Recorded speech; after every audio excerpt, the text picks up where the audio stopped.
This is the pot we made in part one, which is now dried. Hi there, welcome to Quirk-Haus. My name is David, and thank you for joining me on part three of this little mission of a series. This is the said pot that we decorate in today's episode. So really excited to show you that. And here is another pot that I've made, which will be decorated in probably the next video. Just to, well, one of the next videos, because I have a really sneaky thing on making fabric that I want to try next. On the plaster of Paris balloon egg saga, this is about as close as I've gotten. I haven't yet tried carving in this because it's all just a bit fragile and frail. So I think the issue on this is that I need a lesser quality balloon. I think the balloons that I have are just too strong on the elasticity in them. So when you cut them open, the sheer force of the balloon contracting causes them to crack. So I will give it another go, but I'm going to buy the cheapest balloon I can find. Enjoy the video and hope to see you on the next one, where I try to make some fabric from glycerine and gelatine. Again saw this online, and this woman makes this amazing. It's how to explain it? It's opaque, but it comes out almost like a leather. So really exciting, because I've seen this woman that does it, I've seen her put fabrics and threads and leaves and all kinds of things. And she collaborates with designers making corsets and bustiers and things to go along with their garments. I see potential for lampshades. I think that this fabric could make some really incredible lampshades. So I'm going to make up a small batch just to see what happens, and I'll share that with you. Further little updates. We had to video record around the house, which was all quite wild, opening the cupboards and everything so that they can tell us the size of container that we need. Bless Brian seems to think that we're probably going to need an entire ship, because it's quite surprising the amount of stuff that you have. Emotionally, it's ups and downs. We understandably go through moments of sheer excitement and then sheer dread and nervousness, like, will this succeed? Are we doing the right thing? All those things are going through our minds, whilst our long-standing clients and friends are begging us to stay.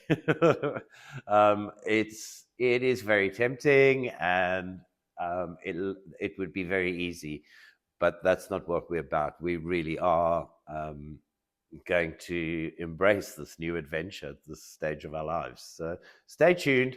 Next one will be the fabric. Just a quick recap. This is the pot that I made from paper mache and coffee grinds. It has now had sufficient time to dry, and I've given it a first undercoat with a mold and damp sealant paint.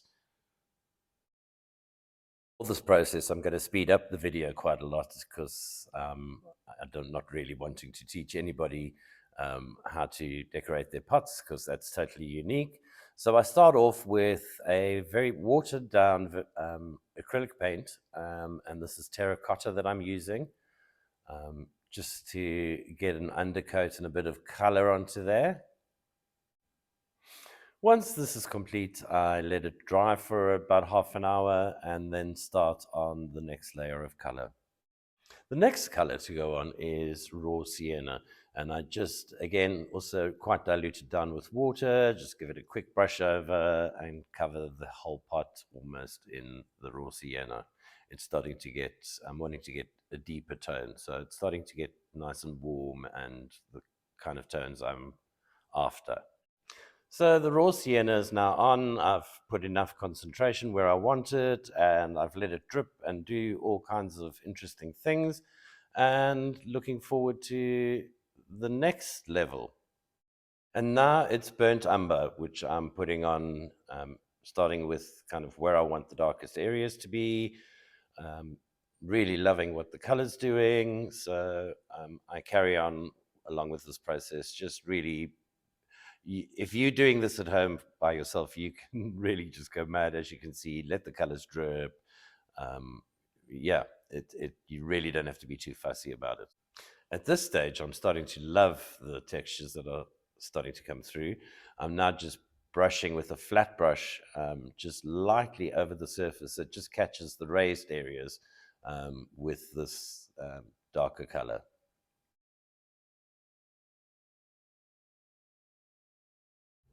Because I'm now getting brave, I get one of my palette knives and I'm just dabbing on. This is some of the raw sienna again.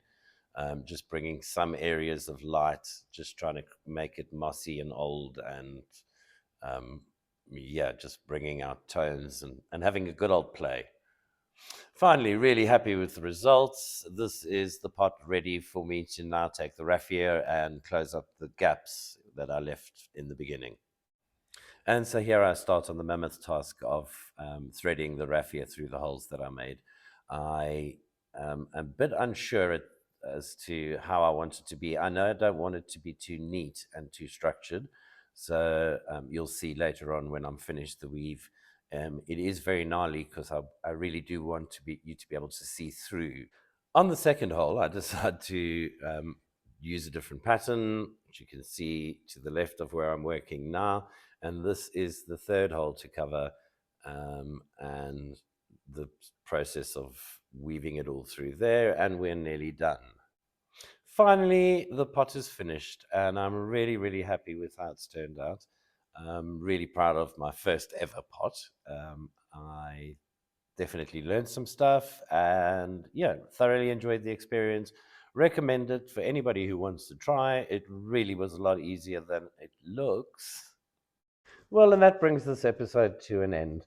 Hope you enjoyed me creating this pot. I really love the end results. Really, really pleased with myself. And give it a try at home. It's not so difficult at all. Thank you for sharing your time. Please subscribe, like, and share. And comments are always welcome.